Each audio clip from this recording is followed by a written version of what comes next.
In the rarefied world of high finance, assets are typically measured in gold bars, fine art, blue-chip stocks. Yet one of the most consistently high-performing assets of the last 4 decades is not kept in a vault or traded on a stock exchange.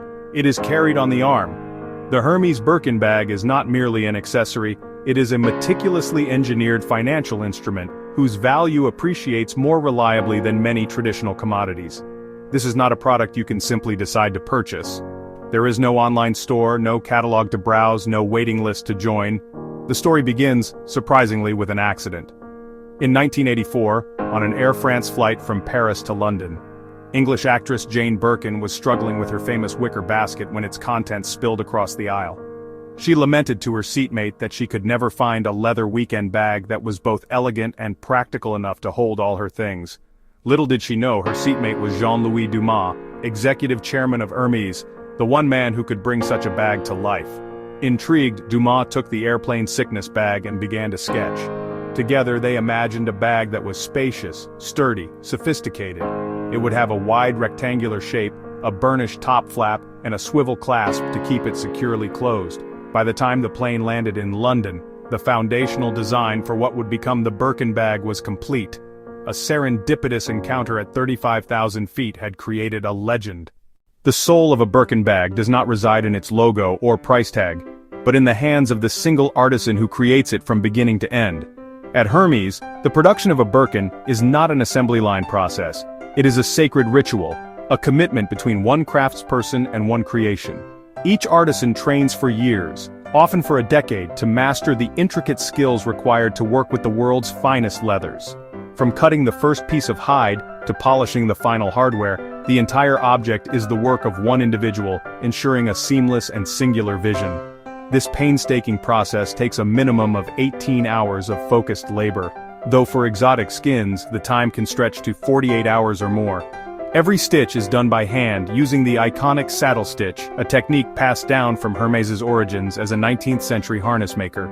This double-threaded stitch is far stronger than any machine lock stitch, creating a seam that will not unravel even if one thread breaks. The materials are, without exception, the finest the world has to offer. Hermes owns its own tanneries to ensure unparalleled quality control. The hardware, the lock, keys, and buckle, is plated in precious metals like gold or palladium, polished to a mirror shine. Every detail, from the hand-painted waxed edges to the perfectly balanced handles, is executed with a level of precision that borders on obsession. The final step is the artisan's unique mark, a discrete code indicating the year, atelier, and specific craftsperson. This is their personal vow of quality. The extraordinary demand for the Birkin bag is not an accident of the market. It's the result of a deliberate strategy centered on one principle: artificial scarcity. Hermes produces far fewer bags than the market wants, creating perpetual unfulfilled longing. Unlike other luxury brands that would ramp up production, Hermes does the opposite. There is no formal waiting list. The multi-year lists were abolished, replaced by a more opaque, exclusive system. To be considered for a Birkin, you must build a relationship with a specific boutique, with a purchase history across departments: ready-to-wear, fine jewelry, equestrian goods, home decor. A 2017 study by Bag Hunter compared returns of the S&P 500 gold and Birkin bags over 35 years. The results were staggering. The value of the Birkin bag had steadily increased, with an average annual return of 14.2%. It had never experienced a negative annual return. In 2017, a Himalayan Birkin with white gold and diamonds sold at Christie's Hong Kong for over $380,000. The investment thesis is built upon the same pillars that define its desirability: masterful craftsmanship, timeless design, and extreme scarcity. Unlike stocks or gold, the supply of Birkin bags is rigidly controlled by Hermes. This limited supply, coupled with ever-increasing global demand, creates a perfect storm for appreciation. Difficulty buying from Hermes fuels a booming secondary market. A brand new boxed Birkin can sell for double or triple retail. That premium is a fee to bypass the Hermes gatekeepers. For serious collectors, the goal is Trinity pieces: bags in pristine condition, rare colors, exotic materials, with original packaging. These are the blue-chip stocks of the handbag world. The calculated scarcity catapulted the Birkin from luxury handbag into global status symbol.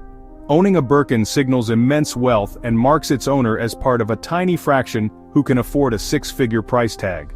Its symbolism is amplified by pop culture, celebrities, business magnates, royalty. Victoria Beckham's legendary collection of over 100 Birkins reinforces the image. It has become a membership card to an almost mythical club, where access is the ultimate luxury and the price of entry is almost impossibly high. Visibility creates a feedback loop. The more it's seen as elite, the more the aspiring elite desire it. The world of the Birkin is built on wanting what you cannot have. The enduring legacy of the Hermès Birkin is a masterclass in creating a modern legend. It is the product of a perfect trifecta: a compelling origin story, unwavering commitment to artisanal quality, and a business strategy of unparalleled genius. The bag's chance conception gave it a soul and narrative that other luxury goods lack. It wasn't designed by committee to fill a market gap, it was born from a genuine human moment of collaboration. This narrative would be meaningless without substance. The uncompromising craftsmanship ensures the Birkin is not a fleeting trend, but a timeless heirloom designed to be passed down through generations. Finally, the masterstroke of artificial scarcity transformed the Birkin from desirable product into cultural phenomenon. By making it notoriously difficult to acquire, Hermes cultivated a mystique that transcends fashion. The brand understood that in the highest echelons of wealth, the ultimate luxury is not price but access. The quest for a Birkin became part of the product itself. This strategy turned customers into disciples and the bag into a holy grail, a tangible symbol of having reached the very pinnacle of the consumer pyramid. The Birkin bag is more than the sum of its parts. It is not just leather, thread, and hardware. It is a story, a work of art, and a financial instrument all at once. The Birkin's legacy is secure because it was never just about being a handbag. It was about creating an icon, an object so rare, so beautifully made, and so coveted that it has become a permanent fixture in the global lexicon of luxury, a true legend of our time.